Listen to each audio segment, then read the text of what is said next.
दूसरी बात, paper leak राष्ट्रीय प्रॉब्लम है और भारतीय जनता पार्टी के समय ये शुरुआत हुई थी राजस्थान में ज़्यादा तेज गति से, लेकिन उन्होंने एक भी पेपर को लीक नहीं माना जब तक कि हाई कोर्ट ने उनको नहीं कह दिया कि हम मान रहे हैं कि ये पेपर लीक हो गया, आप दोबारा कराइए।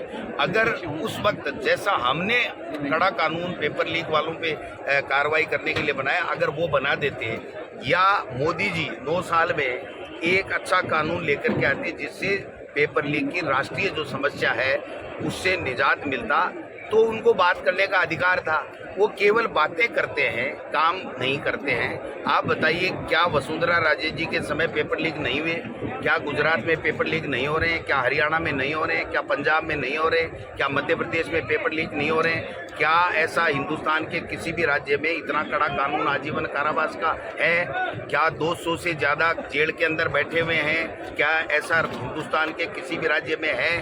तो केवल मुद्दा बनाना, क्योंकि इनके पास में मुद्दे नहीं है, इसलिए भारतीय जनता पार्टी राजस्थान की मुद्दा विहीन राजनीति कर रही है। एक लाल डायरी का जिक्र होता है और आज आप बोल रहे थे कि वो लाल डायरी नकली है, तो असली में क्या है भाई? असली में मैं बता रहा हूँ कि लाल डायरी ये तो केवल मुद्दा बनाने के लिए लाल डायरी का प्रयोग कर रहे हैं, जबकि जो ऐसा ये बोल रहे हैं वैसी कोई डायरी नहीं है। लाल डायरी हमारे राजस्थान के 5 साल में जो अनेकों विकास के कार्य हुए हैं वो लाल डायरी इनको हम भिजवाएंगे।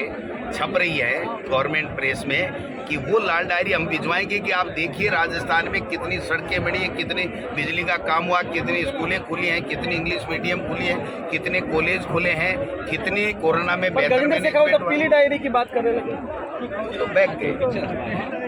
वो तो क्या राजेंद्र जी राठौड़ थोड़ा मेन स्ट्रीम में आ गए, थोड़ा सा झुंझलाहट है उनके मन में कि ये क्या हो गया। अब उनकी आपस की लड़ाई है, मैं उस पर ज़्यादा कुछ नहीं कहना चाहता, लेकिन उनका भविष्य राजस्थान में उज्जवल नहीं है। राजेंद्र राठौड़ से आपको इतना प्यार कैसे है? आप अभी मतलब जो बोल रहे थे नाती के बाड़ा में पेपर लाके ठेकेदार जो बनाते हैं, किस तरफ इशारा थे?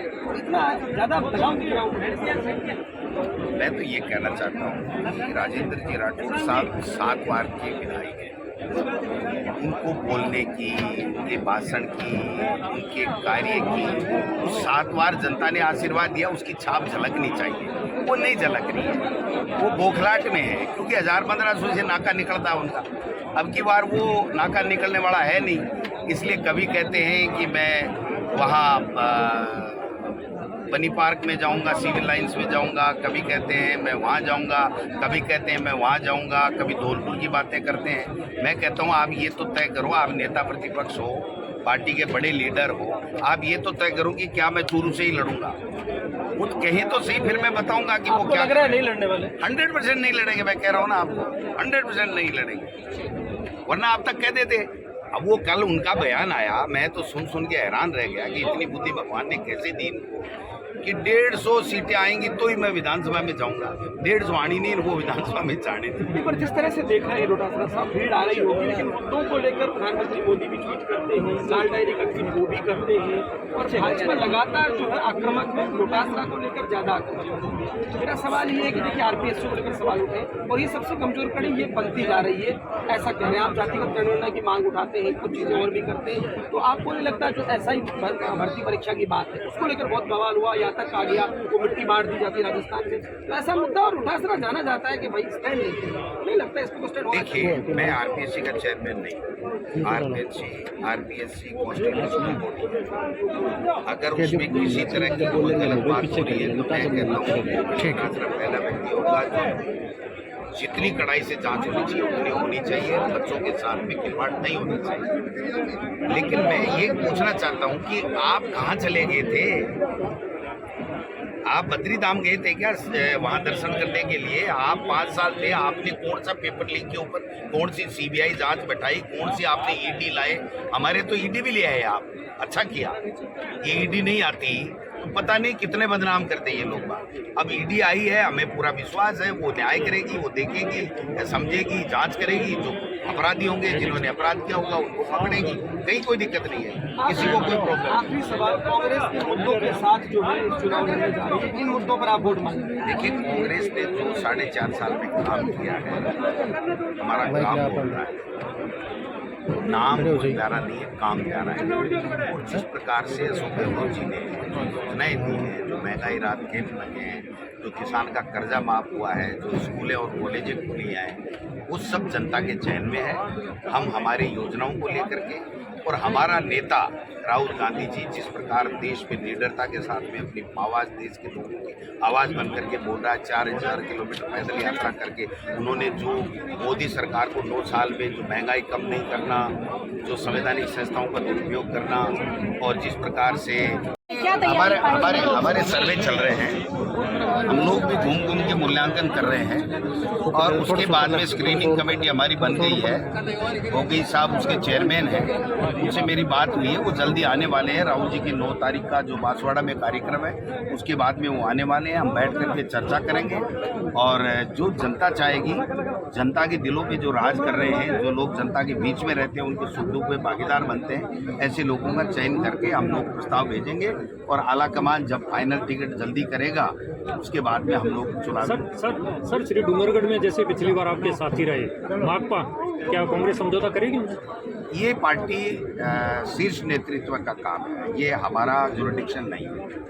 सर, जो महिलाओं के खिलाफ जो अपराध बढ़ रहे हैं, तो क्या अगली बार जब आपकी सरकार आती है तो क्या कांग्रेस कोई कठोर कानून इस तरह की बनाएगी कि किसी भी माँ, बेटी, बहन के साथ में कोई भी घटना घटती है वो बहुत ही दुर्भाग्यपूर्ण है, हम सब उसकी निंदा करते हैं। लेकिन भारतीय जनता पार्टी जिस तरीके का एक घटना को लेकर, 2 घटना को लेकर माहौल बना रही है, उनको तो मणिपुर की तरफ देखना चाहिए और उसका जवाब देना चाहिए।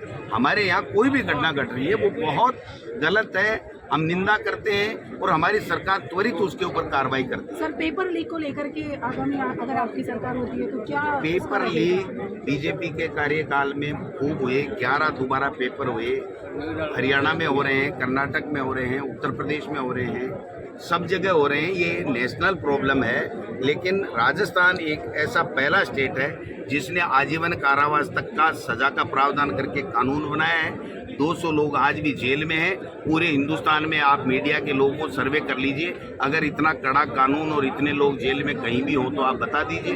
कल परसों पंजाब में हुआ ही है, गुजरात में हुआ ही था, मध्य प्रदेश में व्यापम घोटाला आज तक पहली बना हुआ है, आज तक लोग मर रहे हैं और न्याय नहीं मिल रहा है। तो ये किस मुंह से बात कर रहे हैं? हम कह रहे हैं एक भी पेपर लीक नहीं होना चाहिए, लेकिन चूंकि ये गैंगें इतनी फैल गई हैं कि कहीं न कहीं से ये जुगाड़ कर लेते हैं और बच्चों के भविष्य के साथ में कुठाराघात होता है। लेकिन हमारी सरकार पूरी मुस्तैदी के साथ में आगे ऐसा नहीं हो, इस बात की पूरा प्रयास करेगी। ऋण माफी के लिए जो ऋण माफी हमने 14,000 करोड़ किसानों के स्टेट कोऑपरेटिव के संपूर्ण कर्जे माफ कर दिए।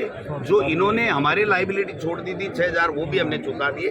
नेशनलाइज बैंक और केंद्रीय सहकारी बैंक जो अमित शाह जी के अधीन आता है, उसमें हमारे मुख्यमंत्री जी ने चिट्ठी लिख रखी है कि आप 1 टाइम सेटलमेंट की व्यवस्था कीजिए। किसान के हिस्से का जो कर्जा जितना भी नेशनलाइज बैंकों और सेंट्रल कोऑपरेटिव का है वो राजस्थान की सरकार देगी। सर, इस मंच से जो आज आपने एक संदेश दिया है कि अगर कोई बागी होता है तो कांग्रेस में जगह नहीं होगी उसके लिए, बिल्कुल ये करना पड़ेगा।